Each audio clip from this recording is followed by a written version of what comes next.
Shalom, selamat pagi saudara sekalian. Senang bisa kembali berjumpa dengan saudara dalam Light of Revival, renungan firman Tuhan yang akan memberkati kita sepanjang hari ini. Mari kita melihat ayat kita, Matius 20 ayat yang ke-26.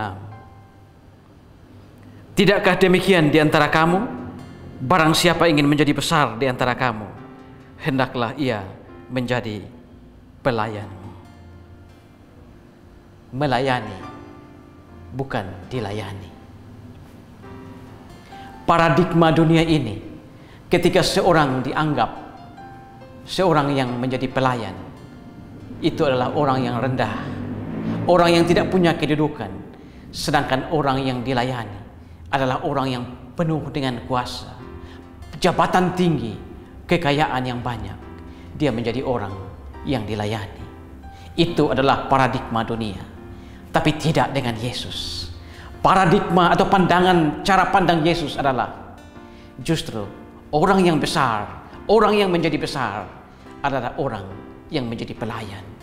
Saudara-saudara, ketika Tuhan Yesus ada dalam dunia ini dan Tuhan Yesus sedang mengalami jalan salib yang begitu sulit, mengalami begitu banyak penderitaan, naik ke atas kayu salib demi dosa-dosa kita.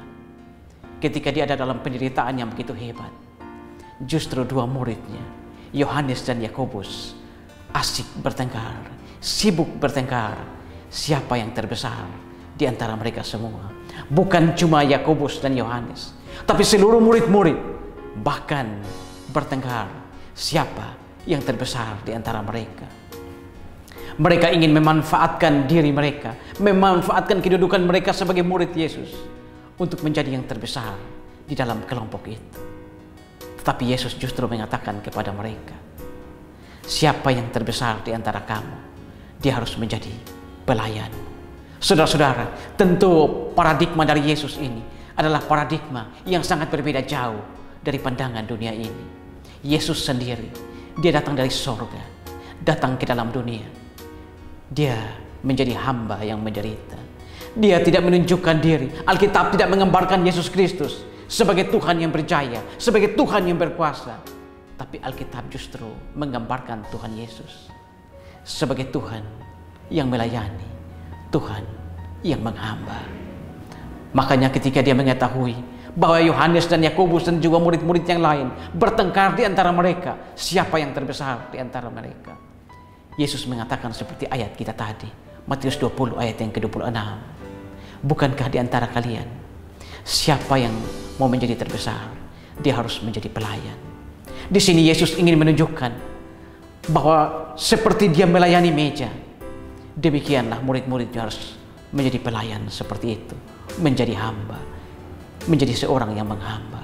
Tentu saja saudara, Tuhan Yesus tidak bermaksud untuk murid-muridnya menjadi budak seumur hidup mereka lalu dijual di pasar. Tidak saudara, bukan maksud itu Tuhan Yesus. Tapi yang dimaksud oleh Tuhan Yesus, siapapun di antara mereka semua yang ingin menjadi yang terbesar, dia harus menjadi pelayan, punya hati yang melayani, punya hati yang menghamba. Saudara-saudara, sebagai orang-orang Kristen yang hidup di dalam dunia ini, kita juga harus memiliki paradigma seperti Yesus. Paradigma menjadi pelayan, paradigma melayani, bukan dilayani.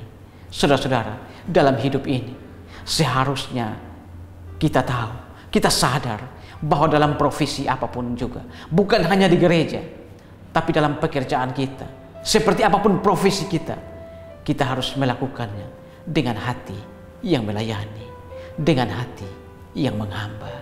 Dengan melakukan itu, kita akan mendapat upah yang besar karena kita menuruti kata-kata Yesus. Upah kita itu bukan tentang keselamatan, karena keselamatan itu hanya didapat dengan iman kepada Yesus Kristus. Tapi upah ini adalah sesuatu yang kita dapatkan setelah kita percaya kepada Yesus sebagai juru selamat. Lakukanlah apapun pekerjaan, apapun profesi, kedudukan apapun engkau ada di gereja, sebagai majelis, sebagai hamba Tuhan, sebagai ketua komisi, sebagai apapun di dalam gereja, layanilah dengan hati yang menjadi hamba. Jangan pernah berpikir untuk menjadi besar. lalu ingin dilayani. Tetapi seperti Tuhan Yesus, seperti teladan yang ditunjukkan oleh Tuhan Yesus, Dia yang Tuhan, Dia rela untuk menjadi pelayan.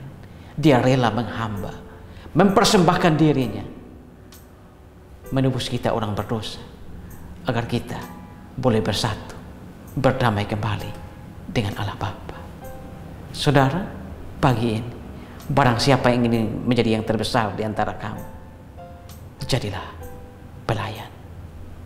Amin. Tuhan, terima kasih untuk firman pagi ini. Kami belajar dari percakapan Tuhan Yesus dan murid-murid. Bagaimana ketika murid-murid bertengkar, siapa yang terbesar di antara mereka? Yesus justru mengatakan, yang terbesar di antara kalian, dia harus menjadi pelayan. Ajar kami Tuhan, agar kami pun bisa menjadi pelaku-pelaku dari firman ini. Terima kasih Tuhan, dimuliakanlah Engkau di atas firman. Amin. Saudara, saya terus mengajak saudara untuk menjadikan firman Tuhan sebagai pelita dan terang di sepanjang jalan hidup kita. Tuhan memberkati kita semua.